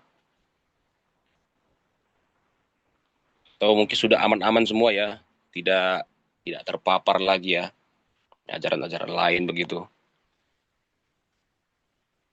Mungkin banyak yang tersentuh Bang Putra, makanya nggak buka kamera gitu kan. Oke, oke. Salam Bang Putra. Kak Yen, silakan. Ya, salam semua saudara. Ya, sangat menarik ajaran pagi ini ya. Saya melihat tadi, maksudnya selama ini melihat yang sesat itu, ini kan konflik kesesatan. Yang saya soroti sebenarnya kebanyakan ajaran dari luar gitu. Jadi ternyata yang saya lihat di penjelasan ini ya berjaga-jaga juga karena dari kita juga bisa menjadi penyesat. Ya membuat tadi seperti saya agak agak lupa ya tadi apa yang disampaikan bahwa kadang-kadang kita tidak menunjukkan kasih. Apakah itu penjelasan yang begitu tadi ya? Maksudnya menunjukkan kasih itu menjadi juga membenarkan diri dan itu menjadi penyesalan. Akhirnya tidak kita menjaga diri. Di mana saya tadi lupa dengan itu, Bang.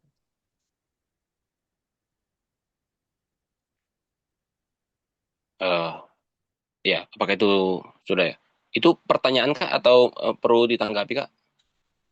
Iya, perlu ditanggapi, Bang Putra. Ya. Mungkin Pak Ode bisa langsung Pak. Iya, baik. Makasih Bang Putra, Kak Yeni juga yang sudah bertanya dan semua saudara. Jadi di sini kita kan melihat penyesatan itu memang di luar. Tapi kalau dia masuk di dalam, itu yang diawasi. Dan bagaimana penyesatan masuk di dalam kita, itu karena dibuka akses tadi. Dibuka ruang. Atau misalnya kita pelan-pelan bergabung. Itu makanya tadi dibatasi aksesnya. Jangan memberi salam kepada mereka. Nah, jadi kalau beri salam kepada mereka, mereka pelan-pelan masuk pribadi gitu kan. Makanya orang yang disusupi menjadi racun gitu. Orang yang disusupi itu bisa menjadi calon penyesat. Karena kalau dia terima dari luar. Nah, kalau misalnya dalam komunitas itu kuat kebenarannya, penyesat itu dengan mudah dikeluarkan.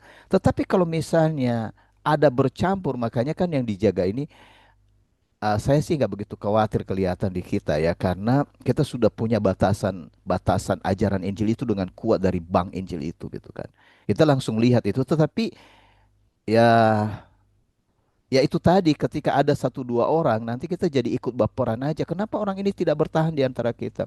Dan kita mulai mempersalahkan saudara kita. Padahal memang orang itu nggak bisa jadi bagian di dalam karena dia tidak bisa hidup di dalam kebenaran Injil itu. Jadi teman-teman saya pikir kalau kita konsisten aja dengan kursus Praebang Injil, apa yang dikhawatirkan terhadap penyesatan ini tidak akan masuk di antara kita. Saya sangat yakin dengan itu. Kristus yang menjaga kita dengan ajaran itu. Demikian Bang Putra dan Kak ini. Kasih. Makasih Pak. Ada yang mau ditanggapi Kak Yen? Ya, itu udah cukup jelas, Bang Putra.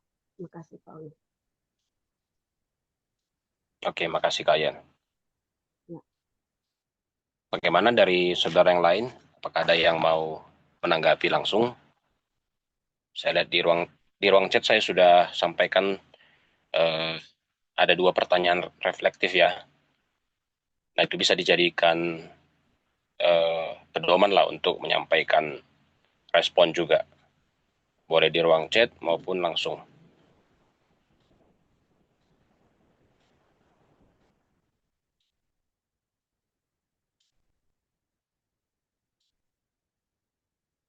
Nah, tadi mungkin ada penekanan Pak Ona ya, mungkin kalau untuk melihat ajaran yang ada di luar kita sebenarnya mungkin sudah terlatih ya untuk itu ya. Sudah bisa lah, tetapi mungkin ketika itu di antara kita, di antara saudara, nah di sana saya pikir kita perlu melihat lebih jauh. Nah, kalau saudara-saudara ada pengalaman tentang hal itu boleh dibagikan juga. Salam Bang Putra. Salam Bang, silakan Bang Poli. Ya, pertama-tama saya bersuka cita ya bisa kembali selalu bersatu di dalam ajaran Injil ini dan sekaligus juga menyatakan sesuatu, melalui ajaran ini menyatakan sesuatu apa yang selama ini kita lakukan ya, terutama halnya diri saya juga. Karena belakangan hari ini saya sering keluar daerah dan saat ini juga saya sedang di Batam. Saya bukan promosi, namun ada banyak hal sebenarnya pengalaman-pengalaman diri juga. Nah, terkait dan pagi ini juga memang ada beberapa poin juga yang menjadi juga awasan dan teguran bagi saya ketika saya juga bagaimana bersaksi dengan dan berpengalaman pengalaman-pengalaman dari atau boleh dikatakan apa namanya yang dilakukan hal yang seharusnya kita lakukan itu bagaimana kita untuk menerapkan dalam diri saya terutama seperti itu. Nah, supaya apa? Supaya jangan juga terjebak. Ini tadi ada ya dalam pertanyaan Pak Bang Putra, lalu kemudian Pak One menyampaikan bahwa ya ini beda tipis ya tentang diri menunjukkan kebenaran diri atau atau memang benar-benar memang yang kita tunjukkan itu adalah kebenaran. Nah, di sini juga memang saya kurang tahu apakah memang tadi sudah sempat dijelaskan ya.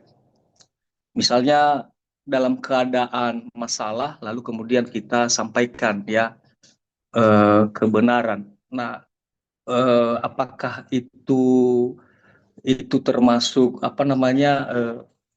atau mungkin barangkali tanpa saya sadari bahwa itu tergolong itu menyatakan kebenaran diri ya dalam Injil itu. Nah, itu yang maksudnya itu masih abu-abu dalam pikiran saya, dalam hati saya juga. Jadi saya melihat itu, oh iya, jangan-jangan juga saya terjebak dengan itu.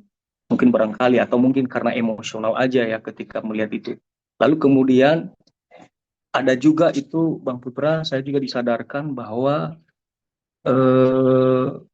ketika misalnya ini kan banyak orang yang menyampaikan ya, suka sekali orang-orang kan mengeluh ya tentang masalah-masalah. Nah, malah sebaliknya kita terjerumus ya, malah lebih kita yang lebih itu saya juga alami juga itu Bang Putra. Jadi di sini saya diingatkan.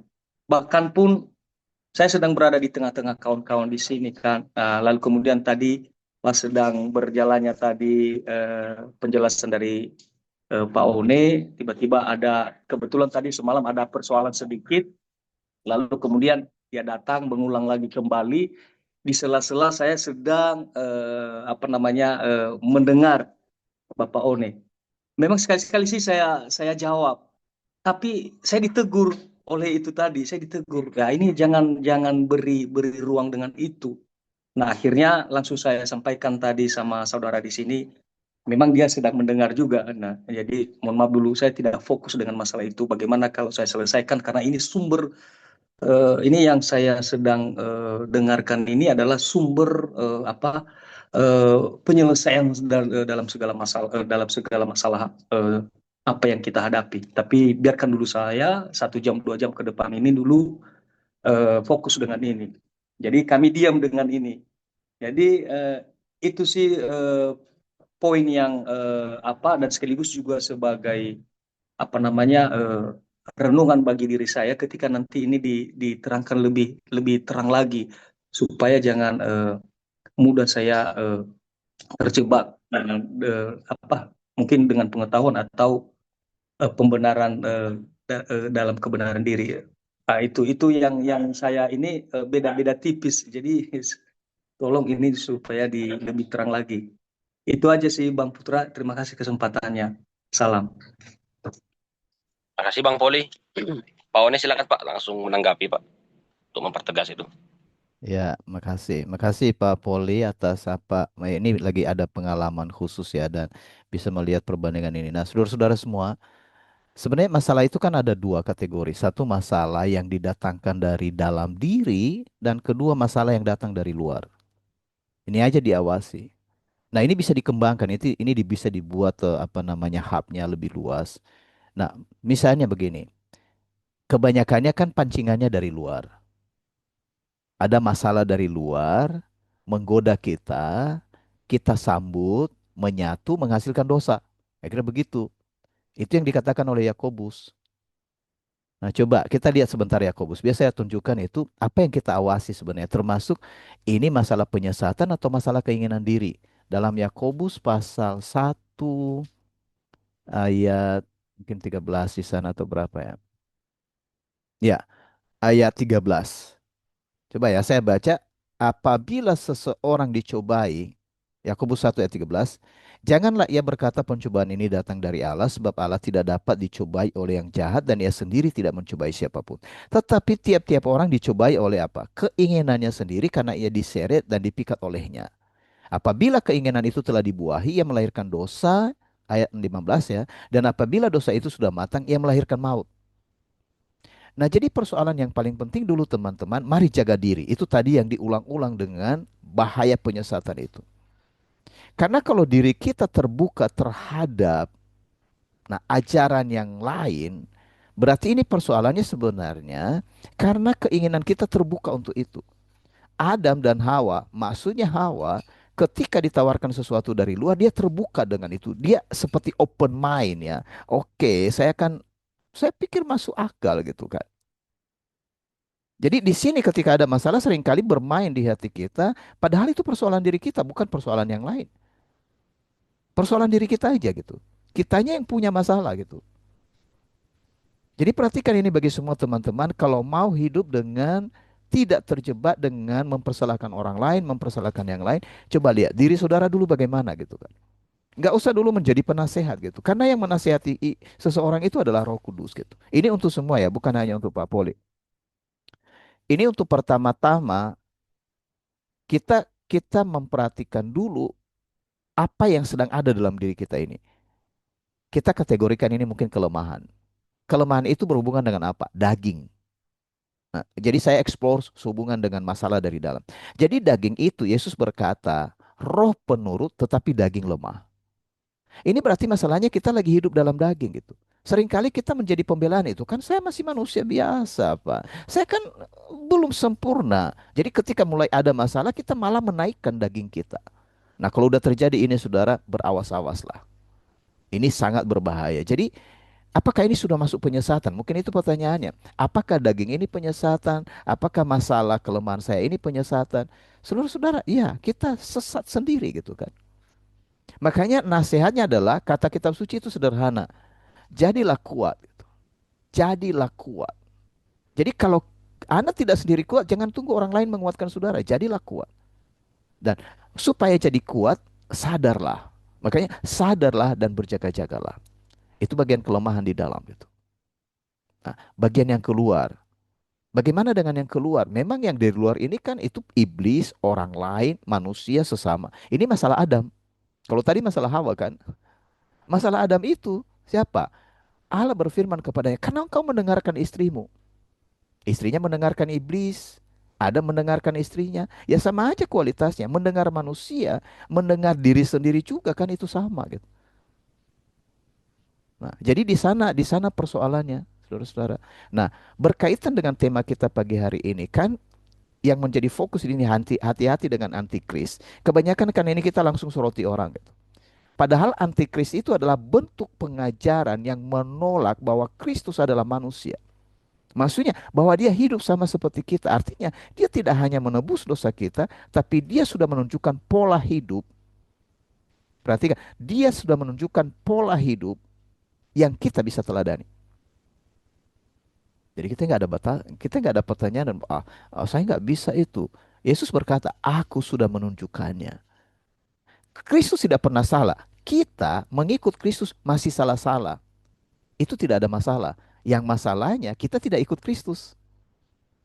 Dapat maksudnya? Jadi kita meneladani Kristus, kita masih salah-salah gitu. Nah itu yang diinginkan. Nggak apa-apa salah-salah, berarti kita berjuang ikut dia kan. Tapi kalau sama sekali kita berkata, tidak bisa ikut Kristus, nah itu masalah. Jadi di situ penyesatannya sebenarnya. Penyesatan itu kan nggak terjadi besar, Pak Poli dan teman-teman. Penyesatan itu sedikit dan itu di dalam hati, sentuhannya di dalam hati. Makanya kalau kita ah, kelihatan ini oke gitu. Entah itu yang dari dalam kelemahan kita atau itu dari luar, berjaga-jagalah. Nah, itu dari saya Pak Poli dan Bang Putra. Apakah itu menolong? Iya Pak, jelas ternyata yang di dalam diri itu berhubungan. Ini berhubungan karena saya sendiri yang mengalami berhubungan dengan profesi. Itu yang melahirkan itu. Nah, itu jelas itu Pak, saya mengerti. Lalu kemudian juga di luar ini bisa juga dalam keluarga, istri, itu yang sering dekat dengan kita. Kemudian teman-teman, kelompok. Nah, ini yang menjadi autan juga. Ya, artinya ini jelas sebagaimana tadi disampaikan Bapak, seperti Adam dan Hawa. Jadi yang di luar itu kan Hawa memberi telinga dengan yang lain. Dan Adam juga ikut di sana juga. Dibedakan di dalam diri saya. Terima kasih Pak. Salam. Salam. Makasih Pak Poli.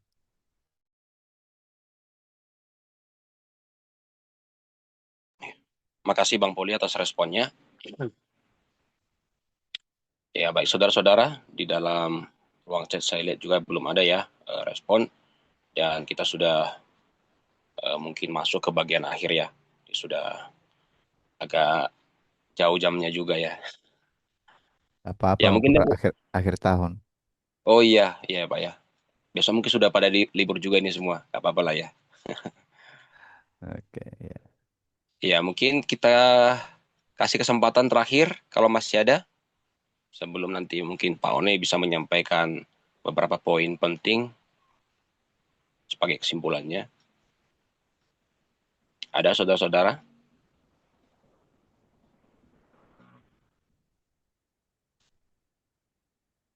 Ya kalau belum ada, mungkin dari Pak One, apakah ada beberapa peneguhan Pak yang mau disampaikan di akhir ini? Iya, saudara-saudara, sepertinya sih saya lebih kepada karena tidak dibahas tentang nilai tadi ya. Jadi mungkin kalau misalnya aplikasi rohani ini kan bagaimana kita melihat yang penting pesan dari poin-poin tadi itu, Yesus Kristus itu sudah jadi manusia. Ya, dia mengalami semuanya, mati, bangkit, dan dia adalah pusat Injil. Yang kedua, kasih karunia itu bukan alasan untuk hidup dalam hawa nafsu. Itu ya. Yang ketiga, mengasihi orang itu maksudnya kita juga harus menolak penyesatan gitu. Jadi jangan kita seperti kita kompromi dengan penyesatannya, kita malah membenci orang itu. Dan yang poin penting lainnya adalah dalam komunitas kita, komunitas kerajaan Allah maksudnya, harus siap menguji dan diuji. Sehingga kita tidak ikut menjadi lemah. Nah, di sini kita perlu ya.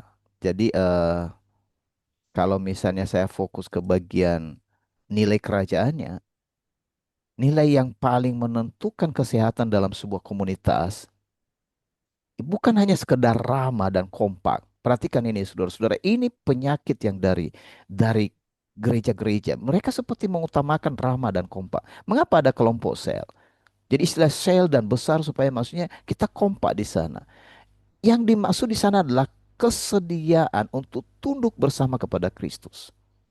Jadi kita nggak peduli mau kelompok kecil atau kelompok besar. Di sana ada kerendahan hati. Di sana orang yang dapat diajar. Di sana muncul keberanian untuk menguji. bukan berdebat. Dan yang terakhir itu adalah kesetiaan pada Injil. Jadi dalam Alkitab pengujian ajaran itu adalah satu budaya baru. Budaya di mana ajaran harus diuji.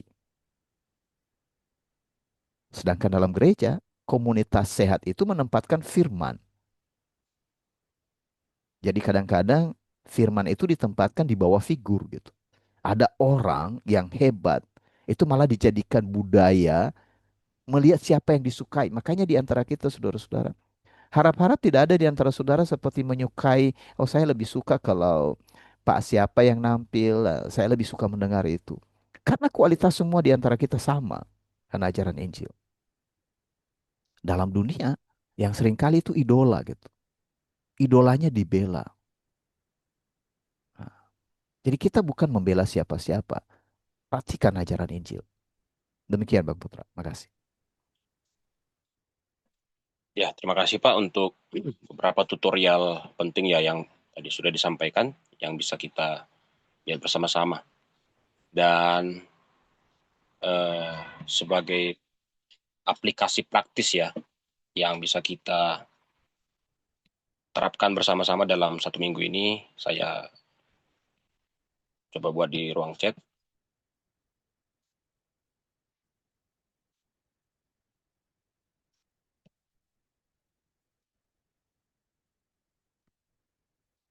Ya, silakan saudara, itu bisa dilihat ya. Jadi ada 3 poin penting yang bisa kita terapkan atau latih bersama-sama dalam minggu ini.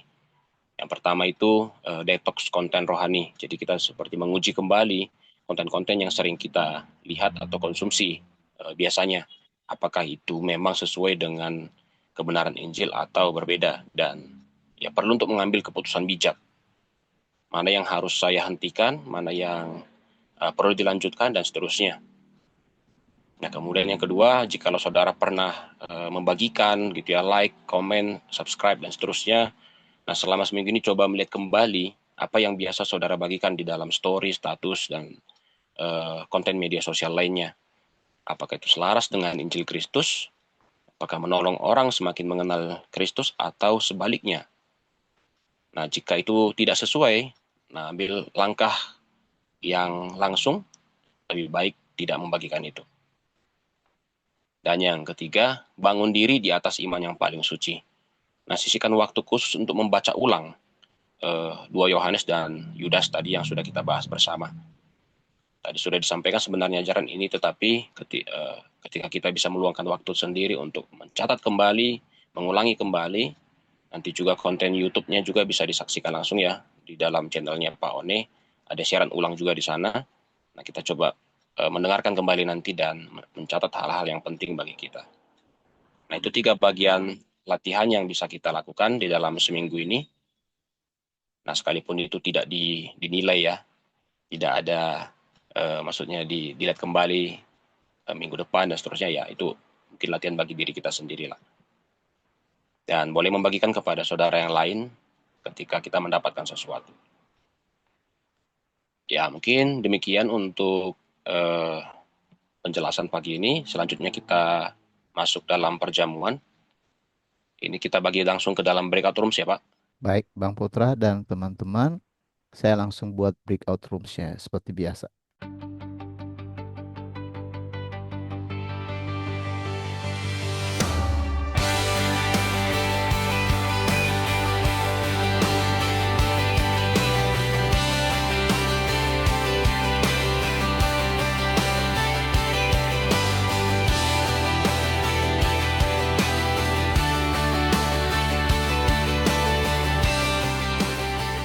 Terima kasih untuk setiap kesaksian yang sudah disampaikan di dalam breakout rooms. Kita langsung saja untuk penutup dalam pertemuan pagi hari ini.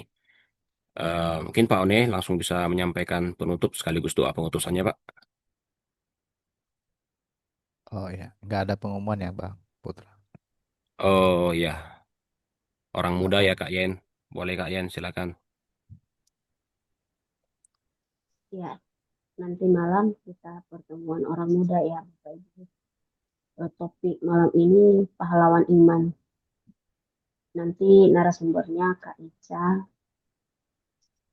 Nah, itu aja Bang Putra. Terima kasih. Terima kasih Kak Yen. Ya, sama-sama. Dari saudara yang lain, apakah masih ada pengumuman yang mau disampaikan?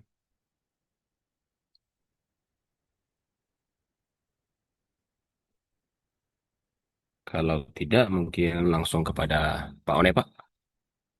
Silakan. Baik. Ya, terima kasih Bang Putra dan semua saudara. Mari bersyukur atas pertemuan pagi hari ini. Apa yang diajarkan Roh kepada kita, kiranya itu hidup di dalam hati kita tanpa alasan apapun. Karena ketika kita menerima Injil Kerajaan Allah ini, kita menyambutnya dengan segala sukacita. Demikian juga ketika kita menerima Roh-Nya, kita tidak mungkin berbantah-bantah. Ajaran diberikan pertama-tama untuk kita, itu sebabnya kita bisa menjaga diri. Ini bukan tuduhan, tapi ini agar kita terlindungi dari semua bahaya penyesatan.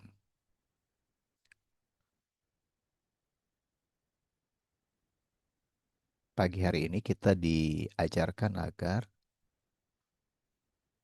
kalau kita telah berjaga-jaga, tentu saja kita bisa menolong semua saudara kita.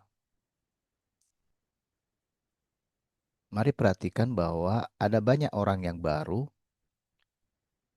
mereka sangat baru, dan jika saudara sudah lama, mari berjuang menjadi teladan untuk mereka yang baru.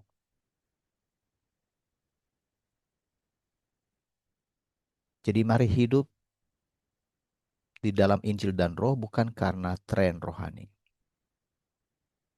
Mari berani menguji segala ajaran, namun tetap rendah hati.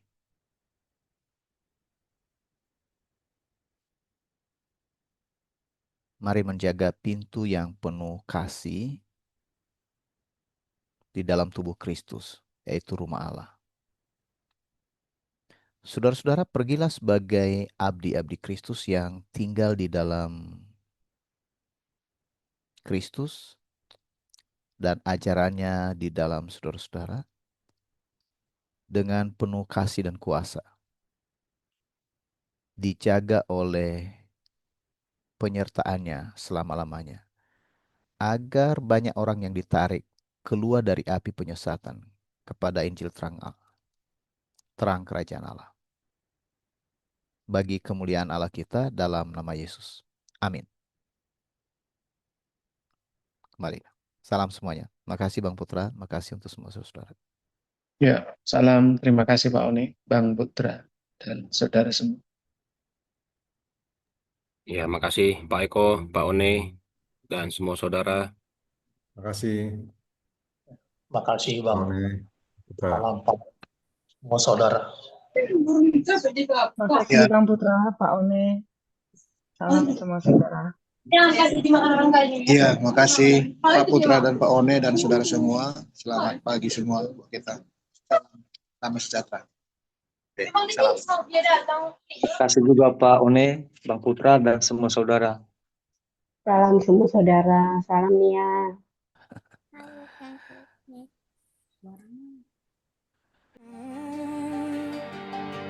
Kami tolak jalan gelap itu, kami memilih salib-Mu.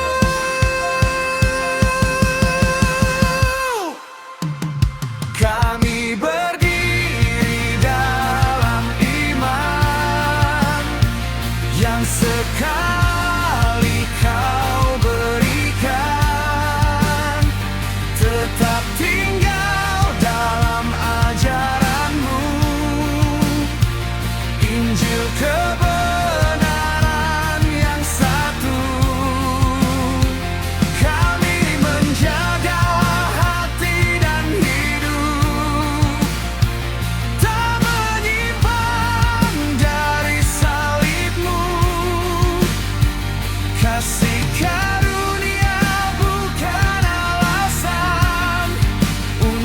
hidup